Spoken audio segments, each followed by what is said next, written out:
Olá, caro aluno. Agora nós vamos terminar o processo digestório com uma parte que é fundamental, que é a absorção. Quer dizer, nós digerimos para quê? Para absorver todos os nutrientes, para que eles cheguem às células e a gente possa utilizá-los como material para construção e fonte de energia. Bom, inicialmente, então, nós já vimos a digestão na boca e no estômago, que aqui está. Então, aqui o alimento veio do esôfago, depois de ter sido digerido na boca, chegou ao estômago. Uma coisa que é importante dizer, quando o alimento está no estômago, ele é chamado de quimo. O bolo alimentar aqui, ele é muito ácido, né? E o nome quimo representa justamente esse alimento, esse bolo alimentar bastante ácido, graças ao suco gástrico, que está no estômago. Só que ao seguir o caminho dele para o duodeno, que a gente está vendo aqui, né? O duodeno é o começo do intestino delgado, ele começa aqui e tudo isso daqui é intestino delgado, tá? A maior parte da digestão vai acontecer aqui no começo, depois vai havendo menos digestão e mais absorção. Mas voltando aqui, então o alimento quando ele chega aqui, ele chega muito ácido. E as enzimas que irão agir no duodeno agem bem num pH básico. Portanto, o alimento ácido que chega terá que ser tamponado, ou seja, o pH ácido tem que ser transformado num pH básico. Como isso vai ser feito? Isso vai ser feito por enzimas. Isso não vai ser feito por enzimas. Isso vai ser feito pela bile que é produzida no fígado e vem aqui da vesícula biliar. Então, a bile, juntamente com bicarbonato de sódio, proveniente do pâncreas, tá? A bile vem do fígado, o bicarbonato vem do pâncreas e ambos tamponam, né, o quimo, tornando o pH aqui por volta de 8. E o nome do alimento aqui no duodeno, do bolo alimentar, passa a ser chamado de quilo. Então, o quimo tem pH ácido e está no estômago. E o quilo tem pH básico e está no duodeno. Tá bem? Bom, a digestão, então, vai ocorrer aqui a partir de 3 sucos digestivos. Então, veja, o pH no intestino delgado é 8, os sucos digestivos são a bile, o suco pancreático e o suco entérico. Vamos falar de cada um deles. Vamos começar pela bile.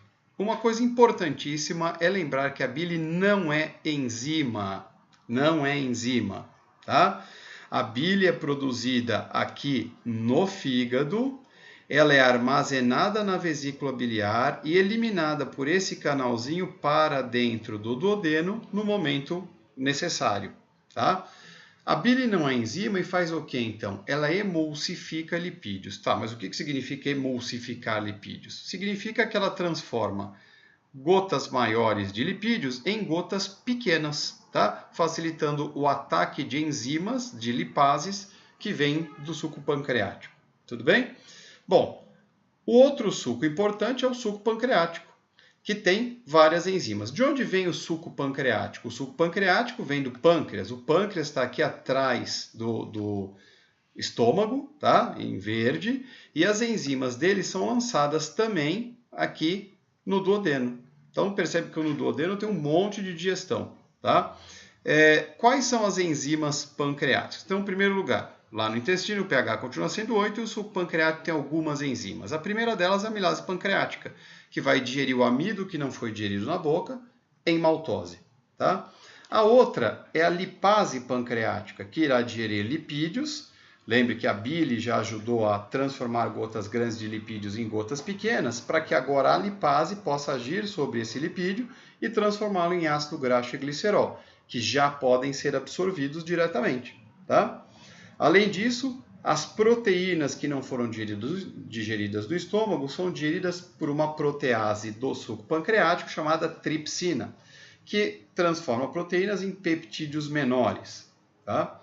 Os ácidos nucleicos DNA e RNA também são digeridas por nucleases presentes no suco pancreático e transformadas em nucleotídeos. Tá bom, mas ainda não podemos absorver essas substâncias.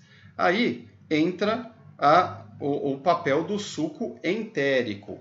o suco entérico irá terminar o processo digestivo. Onde é produzido o suco entérico? Nas paredes aqui, ó, do próprio duodeno.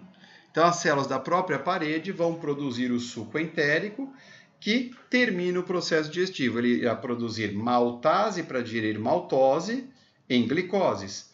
E as outras disacaridases, a sacarase, a lactase, também transformando em monossacarídeos que vão ser absorvidos para que o nosso corpo obtenha energia. Ele vai digerir, o suco entérico tem enzimas peptidases para digerir os peptídeos, né, originados das digestões das proteínas. Os peptídeos, pela ação da peptidase, viram aminoácidos, tá bem? E os nucleotídeos, que vieram da digestão dos ácidos nucleicos, DNA e RNA, pelas nucleotidases viram bases nitrogenadas, pentose e fosfatos, tá bom? Bom, e depois do intestino delgado? Então vamos lá. O que acontece é que durante todo o trajeto no intestino delgado, o alimento que vai sendo digerido, terminando a digestão e sendo absorvido, ou seja, vai para o sangue para chegar até as células. Tá. E daí? E daí que esse alimento sai aqui do intestino delgado e entra no intestino grosso.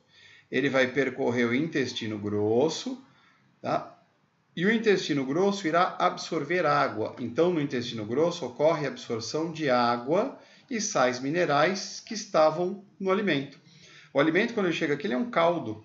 E essa água é importante para o corpo. Nós não podemos perder a água. Tanto é que quando nós temos diarreia e perdemos essa água, nós podemos ser levados a um quadro de desidratação. Então, o nosso intestino grosso tem a função de reabsorver a água e os sais minerais utilizados durante todo o processo de digestão. Lembre-se que a saliva contém água e foi liberada sobre o alimento. O suco gástrico contém água, a bile, o suco pancreático, o suco entérico. Então, o tempo inteiro estamos jogando água no alimento, no bolo alimentar. E essa água precisa ser recuperada e devolvida ao nosso corpo. Uma vez que o alimento esteja, o bolo alimentar, né, esteja aqui no final, no reto, com os movimentos peristálticos que continuam acontecendo, permitem que ocorra a eliminação das fezes pelo ânus. Tá bem? Bom, ficamos por aqui. Espero que você tenha entendido o processo de digestão.